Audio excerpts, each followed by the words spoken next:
네, 안녕하세요. 문영상입니다. 저는 현재 데이터 인큐베이터 코리아의 한국지사에서 CTO를 맡고 있는 문영상입니다. 또한 저는 현재 세종대학교 경영전문대학원에서 소셜 네트워크 분석론, 그 다음에 숭실대학교 정보과학대학원에서 빅데이터에 관련되어 있는 학과를 맡고 있습니다.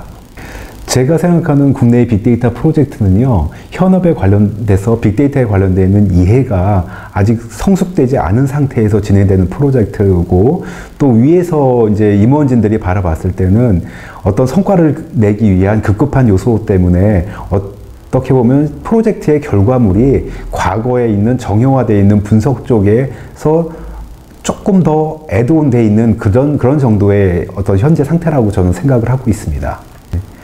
첫 번째로는 국내에서 빅데이터를 이해하는 시스템 엔지니어와 데이터를 이해하는 데이터 사이언티스트가 절대적으로 부족하다고 보여지고요. 실제 프로젝트화해서 프로젝트를 기획하고 그 다음에 그거를 완성시키기까지의 어떤 리더나 매니저 그룹이 절대적으로 부족하다고 생각이 듭니다. 그래서 이러한 결과로 인해 가지고 프로젝트가 최초에 기획됐던 대로 진행되지 않고 오히려 어떤 기존의 SI 형태로 해서 진행을 하다 보니까 어떤 결과물이 만족할 만한 수준이 안 되고 있는 거라고 저는 보여지고요. 단순하게 문제점만 말씀을 드렸는데 또 좋은 방향도 있습니다. 사실은 보면 정형화되어 있는 데이터 분석은 상당히 앞서가 있거든요. 그런 부분들이 외부 데이터의 어떤 비정형 데이터랑 묶여서 딥러닝이나 아니면 인공지능 쪽으로 가기 위해서 어떤 그 데이터에 관련되어 있는 좀 더 체계적인 어떤 학습이라든가 아니면 그거를 가치로 인정하는 그런 분위기만 성숙된다라 그러면 해외보다도 굉장히 더 앞서 나갈 수 있는 그런 분위기라고 생각은 하고 있습니다.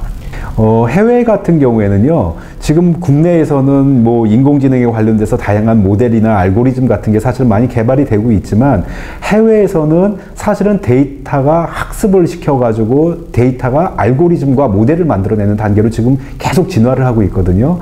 그러다 보니까 다양한 모델과 그 다음에 다양한 함수들, 그 다음에 알고리즘들이 어우러져 가지고요, 사실은 사람이 생각하지 못하는 그런 방향으로까지 어떤 서비스를 획기적으로 개선하는 쪽으로 계속 진화가 되고 있습니다. 그 다음에 데이터를 이해할 수 있는 데이터 사이언티스트의 양은 사실은 우리나라에서 지금 전체에서 양성되고 있는 그 수보다 사실 수십 배, 수백 배가 더 많이 지금 해외에서는 지금 양성이 되어 있고요. 그 다음에 이러한 부분들이 사실은 나중에 1년, 2년, 아니면 10년이 지나서 굉장히 큰 격차로 지금 다가올 거라고 저는 생각을 하고 있습니다. 첫 번째로는 외부 데이터를 가져와야 되거든요. 외부 데이터는 공공 데이터도 있을 거고요. 그 다음에 오픈되어 있는 데이터도 있는데요. 첫 번째로는 어떤 그 개인 정보 보호에 관련되는 그런 측면들도 있습니다. 그 다음에 두 번째로는요, 프로젝트가 진행되기 전에 사실은 법률적인 자문과 다양한 어떤 시각을 가지고선 데이터를 가져와야 되는데 사실은 국내 프로젝트의 거의 95%는요, 외부 데이터를 가져올 때 프로젝트 중반에 벌써 한 50% 정도가 진행이 됐을 때 외부 데이터를 가져옵니다.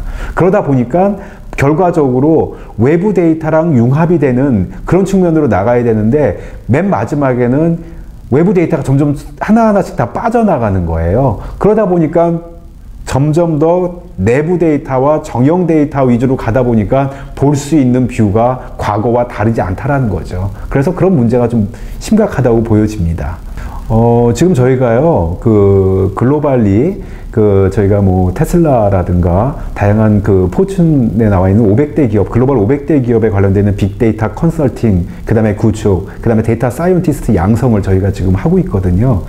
근데 이제 그러한 부분에서 이렇게 보게 된다라고 그러면, 어떤 서비스를 발굴하거나, 그 다음에 그 서비스를 통해 가지고 어떤 이익을 창출하는 측면에서는 어떤 사전적인 어떤 프로젝트에 관련되는 명확한 기획이 돼 있어야 되는데 그런 부분들이 사실은 국내에서는 약간 좀 명확하지가 않고요. 해외에서는 그러한 부분들이 명확합니다. 그러다 보니까 예를 들면 자율주행 자동차를 한다라고 그러면요, 자율주행 자동차에 관련되어 있는 다양한 인공지능 알고리즘을 활용한다라는 그런 측면에서 아마 접근을 하게 될 겁니다. 그렇지만 해외 같은 경우에는요, 오히려 전기를 공급해주는 인프라 시스템, 그 다음에 인프라 스트럭처에 관련되어 있는 다양한 그런 부분에 대한 어떤 빅데이터적인 이해를 먼저 합니다. 그래서 거기에다가 자율주행 자동차를 얹게 되거든요. 그러다 보니까 다양한 시각에서의 접근이 가능하고 다양한 시각에서 접근을 하다 보니까 새로운 어떤 그 서비스를 창출하게 돼가는 거죠. 그래서 그러한 부분들이 가장 큰 차이점들이라고 보여지고요. 저희가 실질적으로 빅데이터에 관련되어 있는 엔지니어나 아니면 엔지니어를 양성하거나 컨설팅을 진행하게 될 때 그런 차이가 명확하게 국내랑 국외랑 좀 구분이 되는 것 같습니다. 지금까지 굉장히 다양한 프로젝트를 제가 경험을 했고요. 학교에서도 굉장히 오랜 시간을 사실은 학생들과 연구를 하고 강의를 진행하였습니다. 그렇게 하다 보니까 프로젝트를 아마 그 책에서 겪어보지 않았던 다양한 그 에코시스템의 문제, 하드웨어 문제, 서비스의 문제들이 발생을 하는데요. 그런 것들을 가장 핵심적인 포인트를 15가지와 10가지를 뽑아가지고 실패 사례 15가지, 그 다음에 성공할 수 있는 사례를 10개 정도의 포인트를 뽑아가지고 그거를 실무적인 경험을 믹스해가지고 여러분들한테 전달하도록 하겠습니다.